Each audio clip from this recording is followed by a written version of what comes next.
नमस्कार, आप देख रहे हैं इंडिया न्यूज़ का डिजिटल प्लेटफॉर्म और हमारे साथ आज अनुभव कपूर जी हैं जो कि हार्ट सर्जन हैं। सर, बहुत बहुत स्वागत है आपका आज इंडिया न्यूज़ पर। नमस्कार आशीष जी। सर, जिस तरह से हार्ट के पेशेंट इस समय देखा जा रहा है, किसी भी उम्र के लोगों को हार्ट अटैक आ रहा है, क्या कहेंगे सर इस पर आप? आशीष जी, जैसे अभी माध्यम में हमने पोडियम पे भी देखा था, यही क्वेश्चन हमारे सब जहन में आ रहा है और हर जगह पे यही चीज़ है। जो बीमारी आज हमें 50 साल 60 साल इवन 70 साल के लोगों में हमें मिल रही थी, लेकिन आज हम देख रहे हैं कि युवा लोग जैसे 30 साल 40 साल इवन 45 ईयर्स, आज हम 30 साल 40 साल और 45 साल की उम्र में सबसे ज़्यादा ये चीज़ देख रहे हैं। इसके दो मुख्य कारण मैं बोलूँगा। पहला, सबसे बड़ा मुख्य कारण है हमारा लाइफ स्टाइल, हमारा स्ट्रेस लेवल। आज हम अपनी दिनचर्या में इतने ज़्यादा व्यस्त हो गए हैं कि हमें यही नहीं समझ में आ रहा है कि दोपहर का खाना शायद रात में खा रहे हैं, रात का खाना सवेरे खा रहे हैं, और कभी कभार तो ऐसा लग रहा है शायद भूखे पेट ही सो जा रहे हैं क्योंकि इतना ऑफिस लोड बढ़ रहा है। तो सबसे पहला है हमारा लाइफ स्टाइल, जो कि एक मैं खुद एक मेट्रोपोलिटन सिटी से हूँ। दिल्ली एनसीआर में मैंने 10 से 12 वर्ष अपना करियर करा है। अब उसके बाद मैं बरेली शहर में आके वापस से अपना हार्ट सर्जरी शुरू कर रहा हूँ। बट इस दिनचर्या को मेंटेन करना बहुत ज़रूरी है। दूसरा है हमारा लाइफस्टाइल में दो चीज़ें आती हैं। सबसे पहला जंक फूड, क्योंकि आज आप पहले देखेंगे आपके ज़माने में, मतलब आपके मदर के फादर के ज़माने में, मेरे मदर फादर के ज़माने में आदमी बाहर का खाना कितना ही कम खाता था। शायद मेरे ख्याल से घर का खाना ही सबसे ज़्यादा आदमी रहता था। कहीं बाहर भी जा रहा है तो घर का खाना खा रहा है। लेकिन आज के ज़माने में आप देखिए, मेरे ख्याल से घर का खाना 10% हो गया है और बाहर का खाना 90% हो गया। अगर ऑफिस में भी लोग काम कर रहे हैं तो कोई बात नहीं, क्योंकि दोनों जने काम कर रहे हैं। एक लाइफस्टाइल बैलेंस करना बहुत ज़रूरी है, जो कि मुझे लगता है मैनेज नहीं हो पा रही है एट प्रेजेंट, और उसकी वजह से हमारा बाहर का जंक फूड बहुत ज़्यादा शुरू हो गया है, जिसकी वजह से आप देखेंगे 45 साल 40 साल की उम्र में लोगों में हार्ट डिजीज़ पता लग रही है। और स्ट्रेस, जिसका मैंने पहले बोला था, लाइफस्टाइल स्ट्रेस, ये एक सबसे ज़्यादा मुख्य कारण है हमारा डायबिटीज़ मेलाइटिस और हमारा ब्लड प्रेशर का। और ये दोनों ही एक मुख्य कारण है हमारे हार्ट की बीमारी के लिए, जिसको हम बोलते हैं कॉर्नरी आर्टरी डिजीज़। डॉक्टर साहब, सबसे बड़ी बात यह है कि जो गांव देहात के मरीज होते हैं वो सबसे पहले तो जाते हैं जो झोला छाप डॉक्टर हैं, सबसे ज़्यादा ट्रीटमेंट झोला छाप डॉक्टर से कराते हैं। अगर देखा जाए तो कोविड से ज़्यादा मौत हार्ट अटैक से हो रही है। अगर पर डे का रेशियो निकाला जाए तो बहुत ज़्यादा रेशियो हार्ट अटैक से लोगों की मौत हो रही है। इस पर सर आप क्या कहेंगे और क्या सुझाव देना चाहेंगे मरीजों को? दो चीज़ें हैं आशीष जी। पहला, आपने बोला कि गांव देहात के लोग जो क्वैक्स या फिर झोला छाप डॉक्टरों के पास जाते हैं, ये एक सबसे मंद सोच में बोलूँगा कि उनको ये लगता है कि जो शहरी डॉक्टर हैं वो ज़्यादा पैसे लेते हैं या ये चीज़ है। लेकिन मैं आपको एक बात बोलूँगा कि सस्ता रोए बार बार, महंगा रोए एक बार। सबसे बड़ी कहावत यही है, पुराने ज़माने की कहावत चल रही है। इसमें हमें एक ही चीज़ समझनी है, झोला छाप डॉक्टर है जो चीज़ डायग्नोज ही नहीं कर पा रहा है, वो एक आपको चीज़ें 10 दवाइयाँ दे रहा है और आपको ये नहीं समझ में आ रहा कौन सी दवाई आपको असर कर गई है। एक शहरी डॉक्टर है, अगर मैं बात करूं, अगर मैं हार्ट की बीमारी के लिए मेरे पास मरीज आ रहा है तो मुझे पता है मैं स्पेसिफिकली किस बीमारी का इलाज कर रहा हूं और उसके लिए क्या अनिवार्य जांच है। बिना जांच के अगर मैं आगे बढ़ रहा हूं तो मैं एक अपने मरीज को भी अंधकार में रख रहा हूं और दूसरा, मैं उसके साथ न्याय नहीं कर रहा हूँ। दूसरी चीज़, आपने मुझसे पूछा कि डॉक्टर साहब ये हार्ट की बीमारी कोविड-19 के बाद काफ़ी बढ़ गई। देखिए, कोविड-19 की जो बीमारी है, काफ़ी साइंटिफिक पेपर्स और रिसर्च हो चुकी है। कोविड-19 में ये चीज़ प्रूवन हो गई है कि हाइपर कोगुलेबिलिटी, मतलब खून के थक्के बनना, मतलब इस बीमारी में पाया गया है कि जो वायरस है उसकी एक अडेप्टेशन है, उसकी एक खासियत है कि वो हमारी बॉडी में खून के थक्के बनाएगा। वो कहीं भी बना सकता है, हमारे पैर की नाड़ियों में बना सकता है, जो आर्टरीज़ बोली जाती हैं, वेन्स में बना सकता है जिसकी वजह से डीप वेन थ्रोम्बोसिस हो सकती है। हार्ट की आर्टरीज़ में बना सकता है, जो कॉर्नरी आर्टरी बोली जाती हैं, जिसकी वजह से खून के थक्के अगर बनेंगे तो एक हार्ट अटैक का एक संभावना पैदा हो जाती है। जिसलिए, और दूसरा, कोविड-19 में हमने ये भी देखा कि हमारे फेफड़े, लंग्स पे बहुत ज़्यादा असर हुआ है, जिसकी वजह से वो हॉलो हो गए हैं, जिनका जो हमारे लंग्स का काम होता है ऑक्सीजन और CO2 का डिफ्यूजन की मात्रा से हमारे शरीर में ऑक्सीजन, फेफड़े का काम यही होता है कि ऑक्सीजन हमारे ब्लड में देना और CO2 को बाहर निकालना, जो कि वो पर्याप्त मात्रा में काम नहीं कर पा रहा है फेफड़ा हमारा, जिसकी वजह से भी मृत्यु हुई है। तो मैं कहूँगा कोविड-19 में एक स्पेक्ट्रम है, मतलब कई चीज़ें मिल के एक। डॉक्टर साहब, एक चीज़ आपसे पूछना चाहेंगे, चूँकि आप हार्ट सर्जन हैं सर, बहुत से लोग ऐसे हैं जो इको स्प्रिन, जो एक टैबलेट आती है ब्लड को पतला करने वाली, लोग बिना डॉक्टर के सब्सक्रिप्शन के, बिना डॉक्टर के सलाह के हफ्ते में एक गोली ले लेते हैं। इस पर सर आप क्या कहेंगे? मैं ये कहूँगा ये सबसे पहला गलत इलाज है। इकोस्प्रिन खून पतला करने की दवाई है जो कि जिसकी कैटेगरी आती है एंटी प्लेटलेट। मतलब जो प्लेटलेट्स होती हैं उनका काम होता है हमारे कहीं चोट लगती है तो वो क्लॉट करती हैं उसको, वो प्लेटलेट का काम होता है हमारा। अब हम कहीं पे भी क्लॉट बन रहा है या खून का थक्का जो है तो हम उसके लिए एंटी प्लेटलेट खा रहे हैं जिससे खून का थक्का ना बने, और अगर बना है तो वो घुल जाए। ठीक है, तो अब इसमें क्या है, बिना एक तो परामर्श के आप खून पतला करने की दवा खा रहे हैं जिसके साइड इफ़ेक्ट्स भी हो सकते हैं। ब्लीडिंग, खून पतला करने की दवाई का सबसे बड़ा कारण है, सबसे बड़ा साइड इफेक्ट है ब्लीडिंग। मान लीजिए आप ब्रश ही कर रहे हैं, आप खून पतला करने की दवा खा रहे हैं, आपका ब्लीडिंग नहीं रुकेगा। जो कि नॉर्मल ब्लीडिंग टाइम हमारा होता है 5 से 6 मिनट, वो नॉर्मली बढ़ता जाएगा आपका।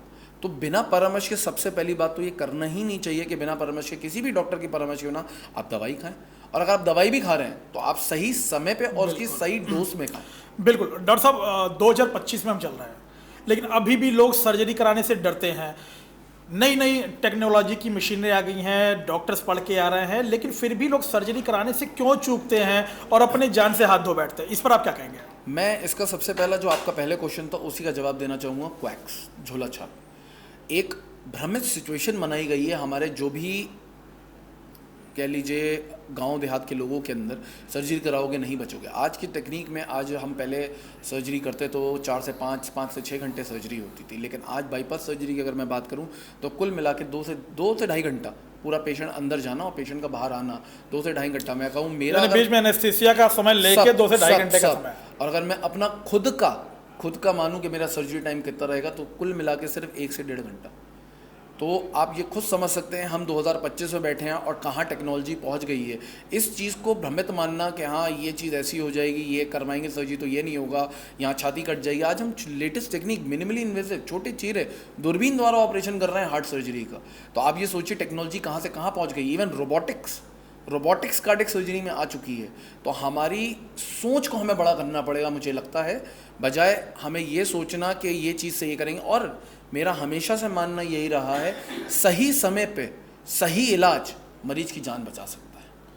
डॉक्टर साहब, अगर किसी को हार्ट अटैक होता है तो सबसे पहले क्या करना चाहिए उस मरीज के घर वालों को? क्योंकि हर जगह डॉक्टर अवेलेबल नहीं होते हैं, तो उस स्थिति में मरीज के घर वालों को क्या करना चाहिए? देखिए, सबसे पहले अगर हार्ट अटैक हो रहा है तो मैं यही बोलूँगा, सबसे पहले आप उस चीज़ को नज़रअंदाज मत करिए। अगर कोई भी सिम्टम्स, कोई भी पेशेंट कोई चीज़ बता रहा है, उसको बिल्कुल गौर से सुनिए, उसको समझिए और सबसे पहले नज़दीकी अस्पताल में जाइए। अगर नज़दीकी अस्पताल आपके पास नहीं है तो आपको इकोस्प्रिन नामक टैबलेट जो एस्पिरिन होती है और क्लोपिडोग्रेल जो दोनों एंटीप्लेटलेट होती हैं, इसकी आपको मात्रा होती है, जैसे 75 mg की एस्पिरिन आती है, इसकी आपको 2 गोली 150 mg हो जाएगी, और 75 mg की ही हमारी क्लोपिडोग्रेल आती है, उसकी भी 2 गोली। इवन आप एस्पिरिन की 4 गोली भी कर सकते हैं जो कि हमारी मात्रा हो जाती है 300 mg। इसको तुरंत रख लेना होता है। और इसके साथ आती है एक स्टैटिन जो कि हमारा, जिसको बोला जाता है हाइपर कोलेस्ट्रॉल की मात्रा को कम करते हैं, जो खून के थक्के बनते हैं उनको स्टेबलाइज करती है। ये चीज़ खून के थक्के कह रहा हूँ, कोलेस्ट्रॉल के थक्के जो बनते हैं उसको स्टेबलाइज करती है जिससे आगे का हार्ट अटैक ना हो। तो उसके लिए भी आप 20 mg की 2 से 4 गोली ले सकते हैं जिससे हमारा हार्ट अटैक स्टेबलाइज हो जाएगा। प्लस अगर मरीज के छाती में काफ़ी ज़्यादा दर्द हो रहा है तो ये हम इसको कहते हैं एंजाइना या तो बैठे बैठे भी हो सकता है या फिर आप अगर एग्जर्शन करें तब भी। तो एक गोली आती है सॉर्बिटेट, उसको ज़बान के नीचे रख सकते हैं, क्योंकि जिसको सब लिंगुली बोला जाता है वो इसलिए सर अक्सर देखा जाता है, सुना जाता है कि जैसे सीने में दर्द चालू होता है तो लोग कहते हैं गैस बना हुआ है, और सबसे पहले झोला छाप डॉक्टर उन्हें जो है पीपीआई यानी प्रोटॉन पंप इन्वर्टर देते हैं कि ताकि उनका दर्द कम हो, उसी में खतरे बढ़ जाते हैं। इस पर सर आप क्या कहेंगे? हार्ट अटैक का सबसे बड़ा मुख्य कारण ये होता है, आप ये समझ लीजिए पहले 4 से 6 घंटे बहुत ही अनिवार्य होते हैं और इसी समय में हमारा हार्ट अटैक बिल्कुल पनपता है। अगर हम उस समय को बिल्कुल सही तरीके से यूटिलाइज़ कर लेते हैं, अगर हमारा मरीज सही समय पर अस्पताल पहुंच जाता है, सही इलाज मिल जाता है, तो हमारे हार्ट की मांसपेशियों की क्षमता कमज़ोर ही नहीं होती है। हमारा हार्ट की क्षमता नॉर्मल होती है 60%। हार्ट अटैक पड़ने के बाद हम ये देखते हैं कि हमारी हार्ट की क्षमता कमज़ोर हो गई है। दैट डिपेंड्स कि हमारा कितना समय बीता है। अगर हमारे ये झोला छाप डॉक्टर उसी समय हायर रेफरल सेंटर में रेफ़र करना शुरू कर दें, मरीजों को समझ में आ जाए कि ये चीज़ इनके हाथ से बाहर है, तो मुझे लगता है कि हमारे मरीज को काफ़ी संभव इलाज और सही इलाज और हमारे मरीज को हार्ट अटैक और जो जानलेवा चीज़ है उससे बचेंगे हमारे। सर फिर वही सवाल करूँगा कि जिस तरह से मरीजों की संख्या बढ़ती जा रही है, चाहे बच्चे हो, बुजुर्ग हो, नौजवानों की संख्या बहुत ज़्यादा बढ़ी है, तो सर क्या खान पीन में क्या बर्ताव करना चाहिए? मेरा सिर्फ यही कहना है, ईट हेल्दी में अवॉइड जंक फूड। आपको घर का खाना खाइए, स्वस्थ खाना खाइए, ये बाहर के जो जंक फूड है उसको अवॉइड करिए, हेल्दी लाइफस्टाइल अपनाइए। सबसे बड़ा मुख्य कारण युवाओं में अगर मैं देखूं तो टोबैको चूइंग, जिसको गुटखा हम लोग बोलते हैं, और दूसरा आप ये कह लीजिए स्मोकिंग। ये सबसे ज़्यादा मुख्य कारण है, दोनों चीज़ें युवाओं के अंदर। और तीसरा है आपका स्ट्रेस को रिड्यूस करिए। अगर आप स्ट्रेस रिड्यूस नहीं कर सकते तो आप अपनी ब्लड प्रेशर, आज नहीं ब्लड प्रेशर कल को आपको थोड़े टाइम बाद परेशान करेगा, और ये मुख्य कारण बीमारियों में आपको असर दिखाना शुरू कर देगा। और यही स्ट्रेस आपकी शुगर लेवल्स को भी ऊपर नीचे बढ़ाता है, प्लस ब्लड प्रेशर जिसको रक्तचाप कहते हैं उसको भी ऊपर नीचे बढ़ाता है। और ये दोनों एक मुख्य कारण है हमारे कम उम्र में कॉरोनरी आर्टरी डिजीज़ के। तो हमें यही 3 चीज़ों का एक मुख्य एक चीज़ को समझ के रहें। मुझे लगता है अगर हमारे मरीज और हमारे जनता इस चीज़ को समझेगी तो मुझे लगता है हम आगे बढ़ेंगे। और सर, चूंकि आप हार्ट सर्जन हैं, हार्ट सर्जन बहुत कम है, किसी किसी जिलों में तो एक भी हार्ट सर्जन नहीं है, लेकिन ऐसे इमरजेंसी के सिचुएशन में मरीज क्या करे? और दूसरी चीज़ सर, सरकार से क्या कहना चाहेंगे आप कि जिस तरह से बड़े बड़े शहरों में भी 1 हार्ट सर्जन 2 हार्ट सर्जन है, उनके पास तमाम सारे केसेस लगे रहते हैं, उस पर सर आप क्या कहेंगे? देखिए, मैं खुद बरेली शहर में हूँ। अगर मैं बरेली शहर में बात करूँ तो शायद हार्ट सर्जन वहाँ पे नहीं होंगे। मैं इकलौता ही हार्ट सर्जन हूँगा जो कि वहाँ पे bypass surgery, open heart surgery मैंने शुरू कर दी और मैं कर भी रहा हूँ वहाँ पे अच्छी खासी नंबर में। सरकार के माध्यम से मैं ये कहना चाहूँगा, सरकार ने पूरी सुविधाएँ दी हैं। आयुष्मान भारत के तहत पूरी सुविधाएँ एज अ हार्ट सर्जन में अगर बोलूँ तो मैं वो सर्जरी आराम से कर सकता हूँ, चाहे वो इजी हो, चाहे वो स्ट्रेट फॉरवर्ड हो, चाहे वो बड़ी जटिल सर्जरी हो। वो सरकार ने सारे माध्यम हमें दिए हैं। चाहे ओपन हार्ट सर्जरी में अगर मैं वैल्व की सुविधा की बात करूं तो सरकार ने बहुत अच्छे वैल्व की सुविधाएं दी हैं हमें, जो कि एक कैश पेशेंट में भी वही वैल्व लगेगा, एक आयुष्मान भारत में भी वही पेशेंट लगेगा और वैल्व लगेगा। तो सरकार के माध्यम से मैं सरकार का धन्यवाद करना चाहूँगा कि सरकार ने बहुत अच्छी योजनाएं दी हैं और हमारे मरीज को उसका लाभ उठाना चाहिए। ये चीज़ सोचना कि ये कर लेंगे तो गलत हो जाएगा, जान जा सकती है, आप नहीं कराएंगे तो आप 100% रिस्क लेके टहल रहे हैं। और छोटे शहरों में, मैं अपने शहर की अगर बात करूं तो मैं वेदांता अस्पताल में इस समय हूं, तो ऐसा कुछ भी नहीं है वेदांता अस्पताल में। मैं ये मान सकता हूं कि जो एक दिल्ली शहर में सुविधाएं उपलब्ध हैं, जहां मैं दिल्ली शहर में पहले ऑपरेशन कर रहा था, वही सुविधाएं मैं बरेली शहर में उपलब्ध करा रहा हूं। तो ऐसा ये सोच है हमारी कि इलाज दिल्ली में संभव है, यहाँ नहीं सर, इलाज सब जगह संभव है। आपको कराने की ज़रूरत है, अपने डॉक्टर पे फेथ रखें और चीज़ों को आगे बढ़ाएं और सही समय पे इलाज करवाएं। अगर आपको बाईपास की या ओपन हार्ट की ज़रूरत है तो उसको दवाइयों पे डिले ना करें, उसको कराएं।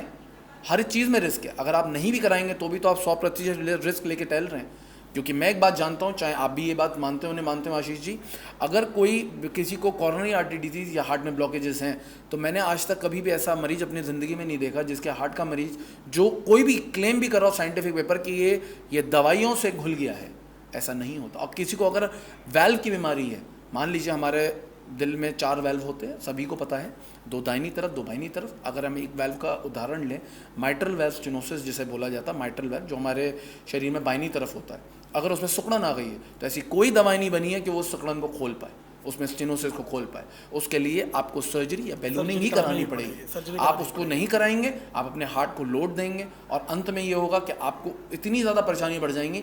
तब एक डॉक्टर आपको जो नॉर्मली 2 से 3% रिस्क बताएगा कि अगर आपका हार्ट की फंक्शनिंग ठीक है और ये बढ़ जाएगी और आपके हार्ट की फंक्शन कमज़ोर हो जाएगी, तो वही रिस्क बढ़ के 30-40% हो जाता है। तो अल्टीमेटली हमारा नुकसान हमारे पेशेंट का ही होता है। अगर आप शुरुआत में ही इस चीज़ को समझ लें तो मुझे लगता है कि हमारे मरीज को कोई नुकसान नहीं होगा और अच्छे से लाइफ एक्सपेक्टेंसी बढ़ जाएगी हमारे मरीज। Thank you so much doctor साहब, आपने बताया। तो आप देख रहे हैं आप डॉक्टर साहब, इन्होंने सीधा बताया कि सबसे बड़ी बात, जैसे सीने में दर्द हो सीधे आप डॉक्टरों से कंसर्न करें और झोला छाप डॉक्टरों से बचने की जरूरत है।